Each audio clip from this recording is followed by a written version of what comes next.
In 2009, Legendary Studios acquired the rights from Toho Studios to do a new American take on Japanese film icon Godzilla. Now, Toho Studios were naturally nervous, given that the last attempt at an American adaptation of Godzilla was the 1998 Roland Emmerich version, a version that upset many Godzilla diehards, with having him being a mutant iguana who didn't breathe fire, and hid out amongst the skyscrapers in New York City, and was then defeated by conventional weapons. Optimism Project was beginning to increase, though, as such luminaries as David S. Goyer of the Blade and Dark Knight trilogies and Guillermo del Toro of Hellboy and The Shape of Water fame began circling the project. Eventually, though, directing duties would fall to Gareth Edwards, who was just coming off the low-budget sleeper hit Monsters, which was similarly themed to Godzilla, with Frank Darabont of the Shawshank Redemption and The Mist fame coming in to polish up the script. Production delays would push the film back from its 2012 release date to May of 2014. Upon release, the film would go on to gross $529.1 million of worldwide box office. Of course, the film's success would be paving the way for the legendary Monsterverse franchise, continuing with the spin-off film Kong and Skull Island, released in 2017, and then moving on to 2019's Godzilla King of the Monsters, culminating in 2020's Godzilla vs. King Kong. Now, the film did have its detractors, with much of the critical backlash focusing on things like the 2.5-hour runtime, the uninspired performances of the human leads, Aaron Taylor Johnson and Elizabeth Olsen, the unremarkable opponents Godzilla squared off against, and the film's marketing misleading people into thinking that Bryan Cranston played a bigger role than he did in the film.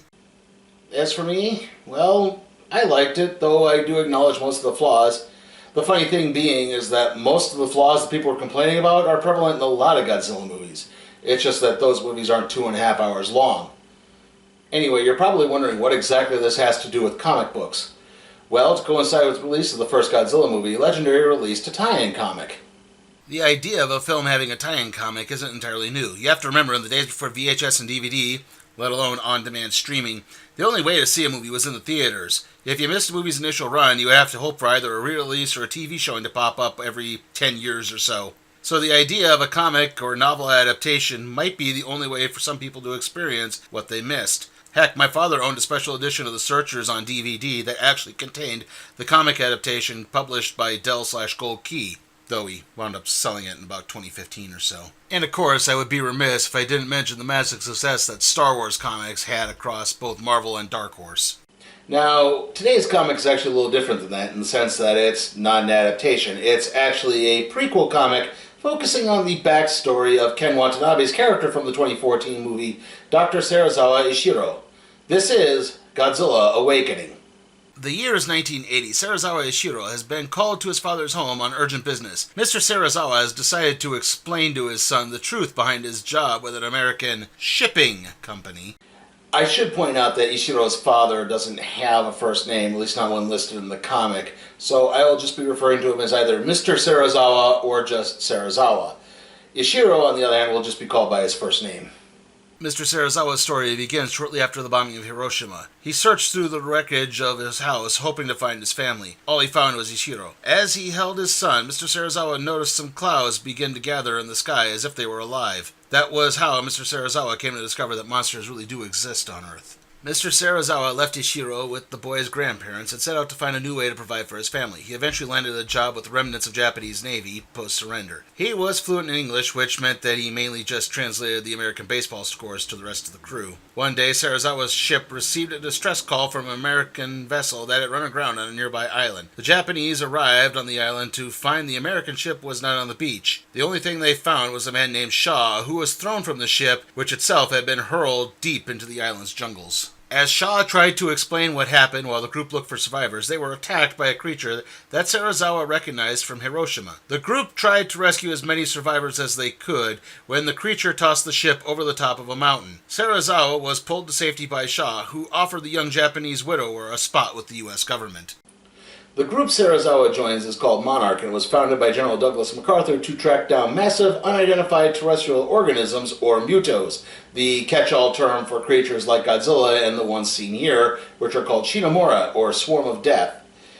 Now, why does the term muto exist? Probably because Legendary wasn't able to trademark the more popular term of kaiju.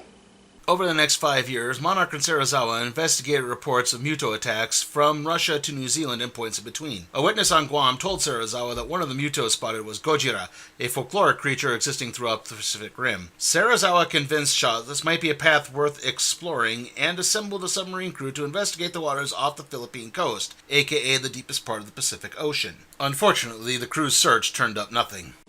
If only they had just looked behind them.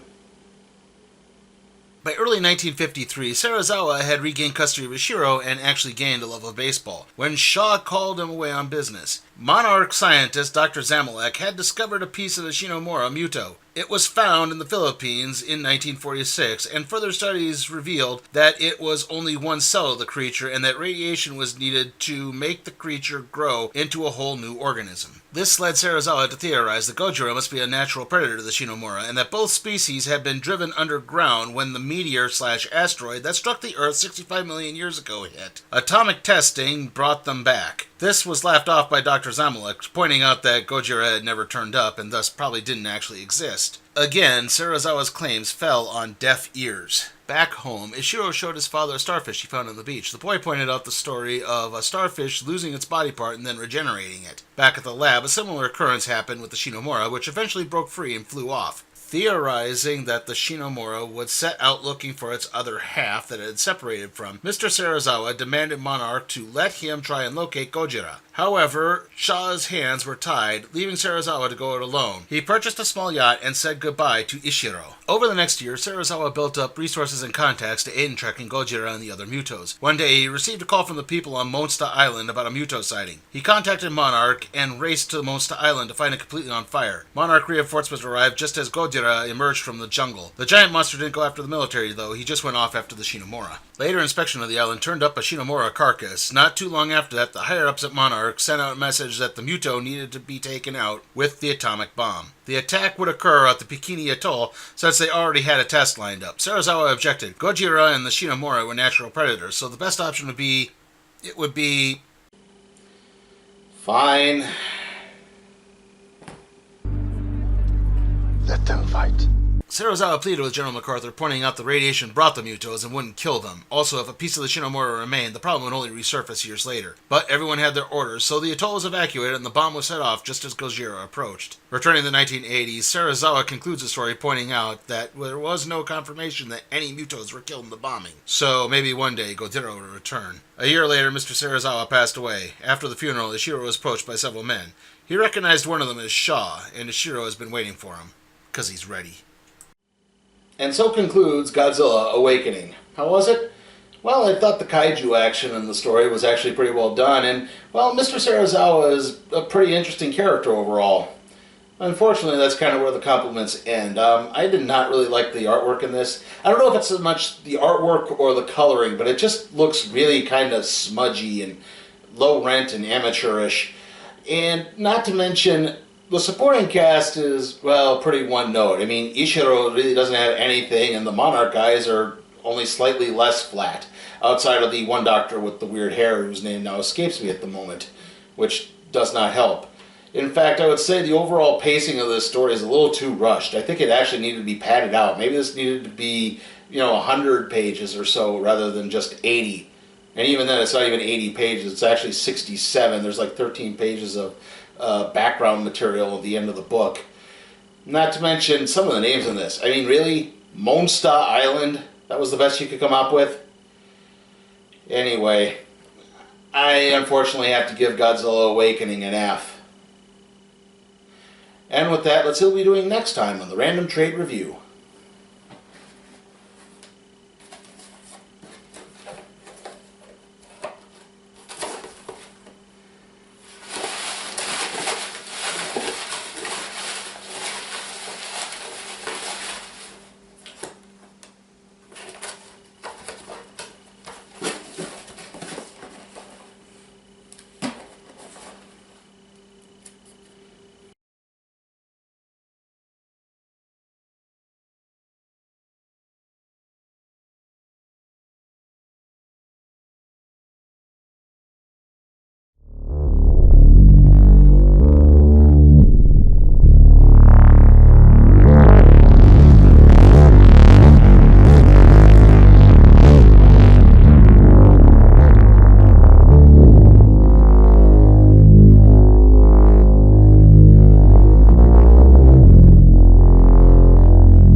help support my work at patreon.com/sleepytimeforcatproductions, where you can request a trade to be placed in the randomizer, aka the cardboard box.